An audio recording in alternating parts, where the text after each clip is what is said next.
दोस्तों नमस्कार। कायदे से तो इस देश में तमाम मंत्रालयों का मोनेटाइजेशन हो जाना चाहिए था। कायदे से इस देश में तकरीबन 2 दर्जन से ज्यादा कंपनियों का निजीकरण हो जाना चाहिए था और कायदे से तकरीबन 24 बड़ी कंपनियां और भी हैं जिनका डिसइन्वेस्टमेंट हो जाना चाहिए था। लेकिन यह सब हुआ क्यों नहीं, जबकि यह दौर तो रिफॉर्म का है, आर्थिक सुधार का है, दुनिया की तीसरी बड़ी इकोनॉमी बनने का है, देश को विकसित बनाने का है। बावजूद इसके लैंड रिफॉर्म हो नहीं पा रहा। स्पेस रिफॉर्म की बात लगातार सरकार कर रही है। डिफेंस के क्षेत्र में रिफॉर्म का मतलब कॉरपोरेट के हाथों में प्रोडक्शन तक थमाने की स्थिति में सरकार आ चुकी है। और इन सब के बीच चाहे वो एग्रीकल्चर रिफॉर्म हो, चाहे इंडस्ट्रियल रिफॉर्म हो, चाहे इंफ्रास्ट्रक्चर रिफॉर्म हो, चाहे इस देश के भीतर में मैन्युफैक्चरिंग सेक्टर में भी रिफॉर्म हो, लेकिन इन तमाम रिफॉर्म का जिक्र करते करते दो ही बात आखिर में आपके और हमारे जहन में बचेगी। दरअसल रिफॉर्म का मतलब इस देश में आम लोगों की भागीदारी बिल्कुल नहीं, इस देश के कॉरपोरेट की भागीदारी और सरकार की नीतियां। और कॉरपोरेट के भीतर अगर यह सवाल धीरे धीरे बड़ा हो चला है कि अगर इसी तरीके से सरकार चलती रही, जिन बातों का जिक्र चुनाव से पहले होता था और अब उन बातों का कोई जिक्र करता नहीं है, और यहां तक बात आ चुकी हो कि अगर मुंबई पर बीजेपी का कब्जा नहीं रहा तब क्या होगा। तमाम कॉरपोरेट के हेडक्वार्टर इस दौर में कहीं मॉरिशस में है, कोई दुबई में है, कोई दुनिया के दूसरे देश में है, लेकिन मुंबई सभी का ठौर ठिकाना है। और मुंबई का मतलब इस देश की आर्थिक राजधानी भर नहीं है, बल्कि इस देश में राजनीति को चलाने के लिए जो पैसा चाहिए वो पैसा मुंबई के रास्ते ही निकलकर मौजूदा सत्ता के पास बीते 10 वर्षों में कितना पहुंचा है। और इस दौर में रिफॉर्म के नाम पर, प्राइवेटाइजेशन के नाम पर, मोनेटाइजेशन के नाम पर जो लाखों करोड़ का खेल इस दौर में हो गया, क्या अब महाराष्ट्र चुनाव से पहले, महाराष्ट्र चुनाव को लेकर धड़कनें कॉरपोरेट की कहीं ज्यादा बढ़ चुकी है? और जो एनडीए गठबंधन के भीतर के नए सहयोगी निकलकर साथ जुड़े, उनकी जो चाहत है उसमें खास तौर से चंद्रबाबू नायडू का जिक्र यहां करना चाहिए। उनको जितना पैसा चाहिए उतना पैसा दे पाने की स्थिति में दिल्ली है नहीं। और जिस कॉरपोरेट के आश्रय वो सोचते हैं कि अगर उन्हें काम दे दिया जाए तो उतना पैसा खुद उनके पास चलकर आ जाएगा, लेकिन उन कॉरपोरेट के साथ भी दिल्ली खड़ा होना नहीं चाहती है। तब एनडीए के भीतर क्या यह सोच बड़ी हो चली है कि अगर महाराष्ट्र हारे, मुंबई हारे, कॉरपोरेट खिसकने लगा तब क्या होगा, उन्हें रोकेगा कौन? यहीं से बात असल में आज हम शुरू करेंगे, क्योंकि ध्यान दीजिए, राजनीति में अपनी गद्दी कोई छोड़ता नहीं है और नई पीढ़ी के लिए तो बिल्कुल नहीं छोड़ता है। जिक्र नई पीढ़ी का कर देगा लेकिन अपनी गद्दी नहीं छोड़ेगा। और इसी परिप्रेक्ष्य में अगर ध्यान दीजिए तो वो अंबानी हो या अडानी हो, उन्होंने अपने बच्चों के लिए किस किस धंधे को किस किस के हवाले करना है इसका ऐलान भी कर दिया और एक टाइमलाइन भी तय कर दी। तो क्या अंबानी और अडानी या दूसरे कॉरपोरेट की नई पीढ़ी प्रधानमंत्री नरेंद्र मोदी की ऐसी सोच के साथ चलने को तैयार होगी, या वो भी कोई नया चेहरा खोज रही है? जिस तरीके से अब बड़ा सवाल महाराष्ट्र के चुनाव में हार के बाद, मुंबई गंवाने के बाद जो नई परिस्थिति आर्थिक तौर पर और पॉलिटिकल पार्टी के तौर पर जो कॉरपोरेट के आश्रय बननी है, अगर वो डगमगा गई तो फिर अगला चेहरा कौन होगा? और ये सोच और समझ शायद किसी दूसरे के हाथों में अपनी गद्दी को सौंपने की तैयारी क्या हो सकती है? दरअसल सारी सुई अटक गई है महाराष्ट्र के चुनाव को लेकर, जहां की राजनीतिक जमीन बहुत साफ तौर पर बता रही है कि बीजेपी के लिए वहां पर 50 सीट जीत पाना भी इस दौर में मुश्किल हो चला है। तो एनडीए कितनी सीटों को जीत पाएगा, तो 100 का आंकड़ा भी बहुत दूर की गोटी है। और ऐसे में जिस राज्य में जिस राजनीतिक सत्ता की सत्ता काबिज होती है, उसके हिसाब से तो उस राज्य के कॉरपोरेट को चलना ही पड़ेगा। और मुंबई की पहचान क्या है? मुंबई की पहचान इस देश के जीडीपी में 6% की हिस्सेदारी है, कहीं 6.5-7% तक आप कह सकते हैं, जो इंडस्ट्रियल आउटपुट होता है वो तकरीबन 25% मुंबई से जुड़ा है। जो समुद्री रास्ते से व्यापार होता है वो भी तकरीबन 60-65% मुंबई से ही जुड़ा है। जो कैपिटल ट्रांजैक्शन इंडिया से होता है वो 70% मुंबई से ही होता है। इस दौर में जो भी कॉरपोरेट मल्टीनेशनल कंपनी हो, बड़ी कंपनियां हो या कॉरपोरेट के आश्रय, अगर आप उनके हेडक्वार्टर को टटोलेंगे, वो चाहे गुजरात के ही क्यों ना हो, और देश के top most 20 Gujarati corporate houses जो हैं उनके भी हेडक्वार्टर मुंबई में है। 20% सेंट्रल एक्साइज मुंबई से ही इस देश में समेटा जाता है, जो टैक्स कलेक्शन होता है। जो फॉरेन ट्रेड होता है 40% मुंबई के जरिए होता है। कॉरपोरेट टैक्स की वसूली जो देश भर में होती है उसमें लगभग 12,000-13,000 करोड़ रुपए सिर्फ मुंबई से ही वसूले जाते हैं। शेयर बाजार का तो कहना ही क्या है। यानी एक ऐसी नगरी पर कब्जा जिस पॉलिटिकल पार्टी का होगा, उस नगरी में अपने नेटवर्थ और अपने पूंजी और अपने धंधे को लेकर वारे न्यारे करने वाले कैसे उस राजनीति के साथ खड़े नहीं होंगे जिस राजनीति के साथ खड़े होने से अभी तक दिल्ली ने उन्हें रोक रखा है।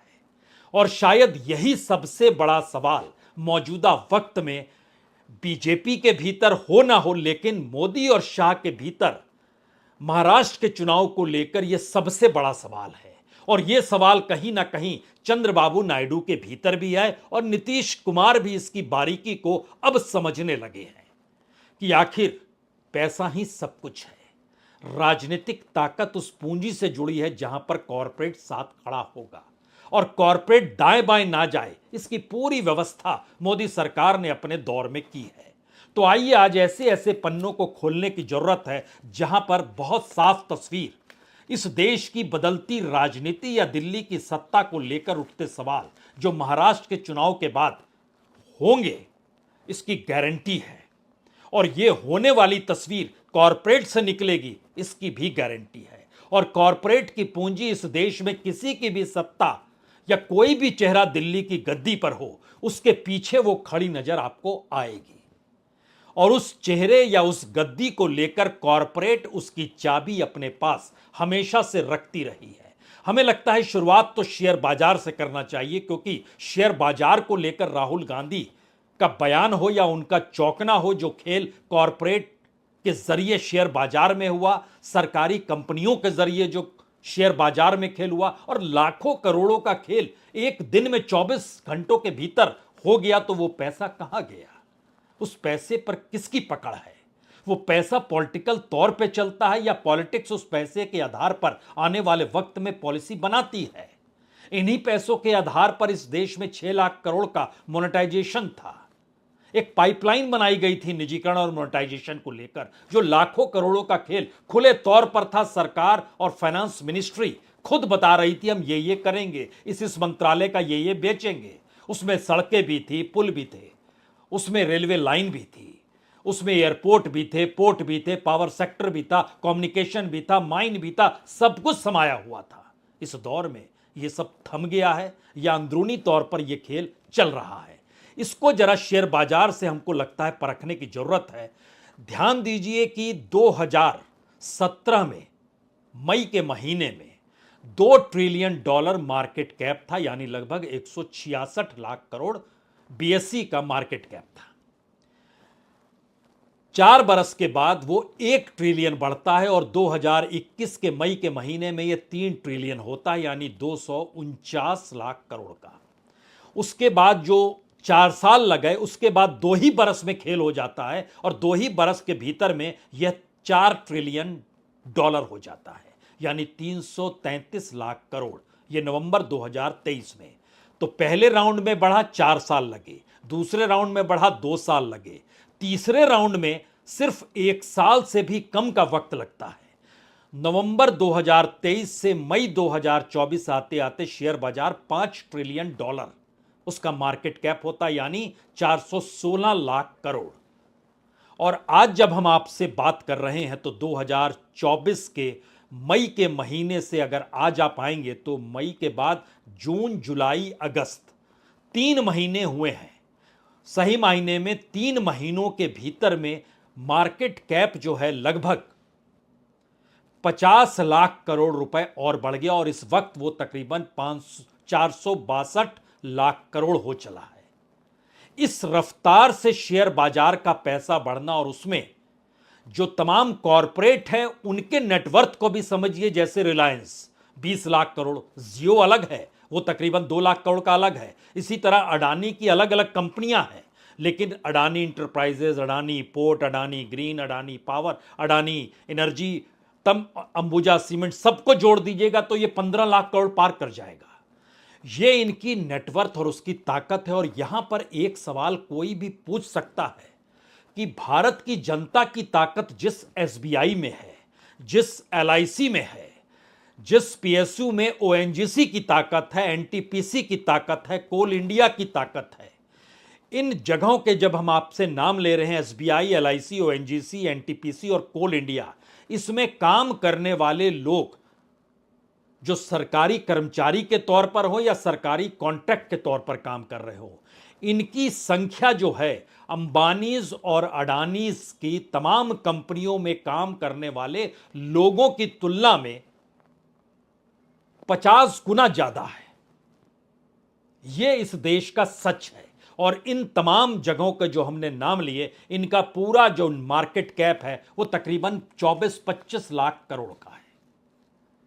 तो यह जहन में आपके पहले सवाल आ जाए कि इस देश की इकोनॉमी उस कॉरपोरेट के आश्रय कैसे चलती है, जिस और कॉरपोरेट को अब यह लगने लगा है कि अगर महाराष्ट्र की राजनीति में बीजेपी हारती है या मोदी शाह की सियासत जो शिवसेना को बीच में से काट गई, जो एनसीपी को बीच में से चीर गई, बावजूद इसके सत्ता दिल्ली के पास रहे और इस पूरी प्रक्रिया में राज्यपाल ने खुले तौर पर गैर संवैधानिक काम, गैर कानूनी काम किया और सुप्रीम कोर्ट ने इस पर मोहर लगा दी। लेकिन सुप्रीम कोर्ट यह कह नहीं सका कि राज्यपाल ने गैर कानूनी काम किया है तो मुख्यमंत्री पुराना बनना चाहिए। उद्धव ठाकरे थे, एक टेक्निकल एस्पेक्ट फंसा दिया, उन्होंने इस्तीफा क्यों दिया। कल्पना कर सकते हैं आप, दुनिया के किसी भी देश के किसी भी राज्य में ऐसी परिस्थिति नहीं होती है और इस देश के दूसरे राज्य में भी ऐसा नहीं होता, लेकिन सिर्फ महाराष्ट्र में क्यों और मुंबई में क्यों? यहीं से असल सवाल निकलता है। तो ध्यान दीजिए, मुंबई यानी बीएमसी के चुनाव में 2.5 साल की देरी हो चुकी है। और जब हम 2.5 साल का जिक्र करते हैं, हमारी टीम ने इस पे बड़ा रिसर्च किया और बताया कि देखिए, बीएमसी का जो बजट होता है वो बजट वो 5 साल के लिए आती है, तो हर साल एक एक बजट करके चलती है, लेकिन उन सब के बावजूद भी साल दर साल बजट से काम नहीं चलता है। तो बीएमसी में इसीलिए 5 साल का जो इलेक्शन होता है, अगर 2012 के चुनाव में देखिए तो शिवसेना 75 सीट जीती थी, बीजेपी 31 सीट जीती थी। यहां पर कुल 227 सीटें हैं, 114 में सरकार बन जाएगी। इन्होंने मिलकर दाएं बाएं से करके बीएमसी में अपना कब्जा कर लिया। 2017 में शिवसेना 84 सीट जीतती है और बीजेपी 82 सीट जीतती है, दोनों मिलकर आते हैं। और उसके बाद जो राजनीतिक घटनाक्रम बदलते हैं, उसमें मुंबई और महाराष्ट्र पे कब्जा करना है तो फिर बीएमसी चुनाव नहीं होते हैं। और बीएमसी चुनाव के साथ साथ बीएमसी का बजट देखिए, 2022 में जिस बरस चुनाव होने थे, बजट था 45,000 करोड़ का। उसके अगले बरस 2023-24 में आइएगा तो 52,000 करोड़ का बजट। जो मुंबई की सड़कों पर आप जब चलते हैं ना, तो आपको नजर आता होगा कितने गड्ढे हैं, कितनी परेशानी है, क्या मुश्किल है। बीएमसी कुछ करती नहीं है। इलेक्शन ही नहीं होने देंगे, क्योंकि इस देश की कैपिटल, इकोनॉमिक कैपिटल और कॉरपोरेट का अड्डा मुंबई ही है। दुनिया में तीसरे नंबर का मुंबई शहर है जहां सबसे ज्यादा बिलियनियर रहते हैं। बात इससे भी नहीं बनेगी। असल सवाल तो यह है कि कॉरपोरेट डरा हुआ क्यों है। कॉरपोरेट के डरने के पीछे मुंबई का एक अपना इतिहास है। वो इतिहास में आपको चले चलना होगा 1955 में, जब संयुक्त महाराष्ट्र आंदोलन शुरू हुआ था। और उस दौर को याद कीजिएगा तो उस दौर में मोरारजी देसाई मुंबई स्टेट के सीएम थे। उन्होंने गोलियां चला दी थी और बड़ी तादाद में सैकड़ों लोग मारे गए थे। खास तौर से जो हुतात्मा चौक, जो शहीद चौक होता है, हुतात्मा का अर्थ शहीद होता है, हुतात्मा चौक जो बना, वहां 15 लोग मरे और पूरे मुंबई के भीतर आंदोलन में 100 से ज्यादा लोग मरे। लेकिन जरा सोचिए, उस आंदोलन में लेफ्ट राइट सभी मुंबई में जो आंदोलन कर रहे थे, वो नहीं चाहते थे कि मुंबई गुजरात में जाए।